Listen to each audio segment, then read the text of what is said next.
অনেকেই অনেকভাবে মাছ কাটা দেখেছেন, কিন্তু আমার মায়ের মতন এত সুন্দরভাবে মাছ মনে হয় যে কেউ কাটতে পারে না। তো সকাল সকাল দেখুন আব্বা হাঁটতে গিয়ে নদীর একটি পাঙ্গাস মাছ কিনে নিয়ে এসেছিল। এই মাছটার ওজন হবে প্রায় 3.5 কেজির মতো। তো মা আগে এই পাঙ্গাস মাছটাকে ডুমির পাতা দিয়ে এটাকে মানে এটা যে উপরে বিজল ভাবটা থাকে ওটা ফেলে দিয়েছে।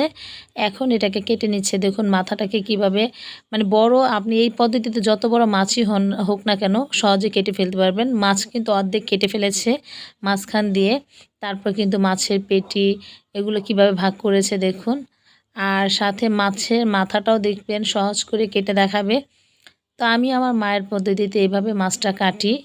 তো আমার কাছেও সহজ মনে হয়। এতে করে যদি আপনার 10 কেজি ওজনের মাছও হয় আপনি কাটতে পারবেন, তাতে কোনো সমস্যা হবে না।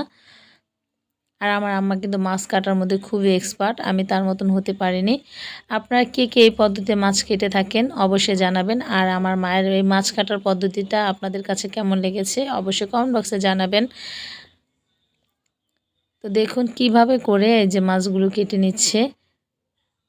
তবে বড়শিটা আপনাদেরকে অবশ্যই আগে ভালো করে ধার দিয়ে নিতে হবে, তা না হলে কিন্তু হাত কেটে যাওয়ার সম্ভাবনা থেকেই যাবে।